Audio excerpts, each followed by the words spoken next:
বাংলাদেশের Saint Martin দ্বীপ আমেরিকাকে দিয়ে দেওয়া হচ্ছে এই কথা শুনছি 1990-91 তখন থেকে কিংবা তারও আগে থেকে। সাম্প্রতিককালে এই শোরগোল আবার চাউর হয়েছে। এ প্রসঙ্গে আমাদের কিছু বিষয় জানা থাকা দরকার। বাংলাদেশের দক্ষিণ পূর্বের সেন্ট মার্টিন দ্বীপ, যা তার প্রাকৃতিক সৌন্দর্য, সাদা বালির সৈকত এবং নীল সমুদ্রের জন্য বিখ্যাত, এখন এক ভিন্ন আলোচনার কেন্দ্রবিন্দুতে। কথিত আছে সেন্ট মার্টিন দ্বীপে আমেরিকার একটি সামরিক ঘাঁটি রয়েছে, কিন্তু এই দাবি কি আদৌ সত্য? আসুন আমরা এই বিষয়টি গভীরভাবে অনুসন্ধান করি।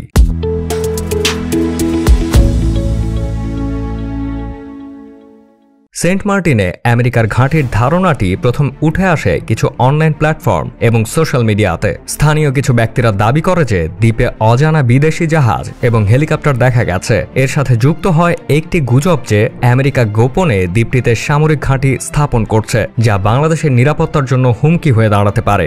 সত্যি কি সেন্ট মার্টিন দ্বীপে আমেরিকার কোনো সামরিক ঘাঁটি রয়েছে? এই প্রশ্নের উত্তর খুঁজতে আমরা ফিরে যাই সাম্প্রতিক কিছু সামরিক এবং কূটনৈতিক ঘটনার দিকে। বাংলাদেশ এবং যুক্তরাষ্ট্রের মধ্যে সুদীর্ঘকালের বন্ধুত্বপূর্ণ সম্পর্ক থাকলেও কখনোই এমন কোনো ঘোষণা বা নথি পাওয়া যায়নি যা এই ধরনের সামরিক উপস্থিতির প্রমাণ দেয়। সামরিক ঘাঁটির বিষয়ে সচেতন থাকা প্রয়োজন। একটি সামরিক ঘাঁটি স্থাপনের জন্য অনেক কাঠামোগত উন্নয়ন, সৈন্যদের থাকার ব্যবস্থা এবং একটি বড় ধরনের অপারেশনাল ভিত্তির প্রয়োজন হয়। বিশ্বে ৮০টি দেশে মার্কিন যুক্তরাষ্ট্রের ৭৫০টি সামরিক ঘাঁটি আছে।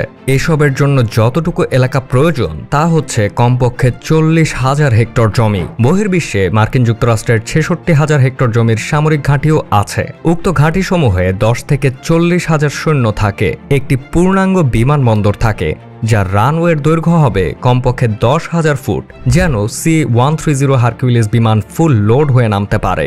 C-130 হারকিউলিস বিমান ফুল লোড হয়ে যখন নামে তখন এর ওজন থাকে ১,৫৫,০০০ পাউন্ড।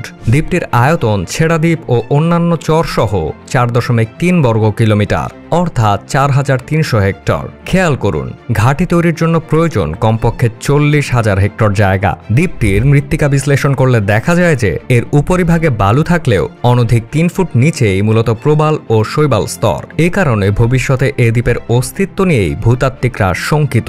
এমন দুর্বল ভূমিতে কিভাবে C-130 হারকিউলিস বিমান ১,৫৫,০০০ পাউন্ড ফুল লোড হয়ে ওঠানামা করবে?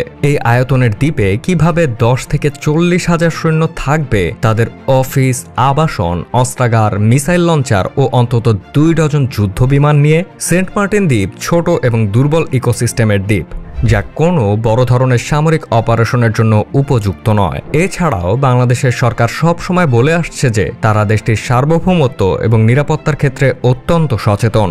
স্থানীয় কিছু মানুষও এই গুজবে বিভ্রান্ত হতে পারে, তবে বিশেষজ্ঞরা বলছেন যে এসব গুজবের মূল কারণ হয়তো সোশ্যাল মিডিয়ার মাধ্যমে ছড়ানো ভ্রান্ত তথ্য। সেন্ট মার্টিন দ্বীপে দেখা যাওয়া কোনো বিদেশি জাহাজ বা হেলিকপ্টার হয়তো গবেষণা বা আন্তর্জাতিক পর্যটনের জন্য ব্যবহার করা হয়েছে, কিন্তু এসব তথ্য যাচাই না করে অনেকে সামরিক ঘাঁটির গুজব বিশ্বাস করতে শুরু করেন।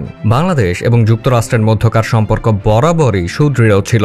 উভয় দেশ বাণিজ্য, সন্ত্রাস বিরোধী কার্যক্রম এবং মানবিক সহায়তায় একসাথে কাজ করে আসছে। সামরিকভাবে বাংলাদেশ একটি নিরপেক্ষ অবস্থানে থাকে এবং তার আঞ্চলিক সার্বভৌমত্ব নিয়ে অত্যন্ত সচেতন। তাই সেন্ট মার্টিন দ্বীপে কোনো সামরিক ঘাঁটি থাকার বিষয়টি বাংলাদেশের জাতীয় নিরাপত্তার জন্য বিপজ্জনক এবং অসঙ্গতিপূর্ণ ধারণা বলেই মনে হয়। অসংখ্য স্বাধীন উৎস এবং সরকারি ঘোষণা অনুযায়ী সেন্ট মার্টিন দ্বীপে আমেরিকার কোনো সামরিক ঘাঁটি নেই। এটি সম্পূর্ণ একটি গুজব, যা ভিত্তিহীন এবং প্রমাণহীন। তবে এই ধরনের গুজব ছড়ানোর মাধ্যমে জনগণের মাঝে আতঙ্ক এবং সংশয় তৈরি হতে পারে। যে কোনো ধরনের খবর এবং তথ্য যাচাই করার গুরুত্ব অপরিসীম। সেন্ট মার্টিন দ্বীপ আমাদের জাতীয় সম্পদ এবং এর সুরক্ষার বিষয়ে সরকারের সুস্পষ্ট এবং সুসংহত নীতি রয়েছে। তাই গুজবে কান না দিয়ে তথ্য যাচাই করে তবেই সিদ্ধান্ত নেওয়া উচিত। সত্য যাচাই করুন, গুজব এড়িয়ে চলুন। আপনার জানার অধিকার, আপনার দায়িত্ব।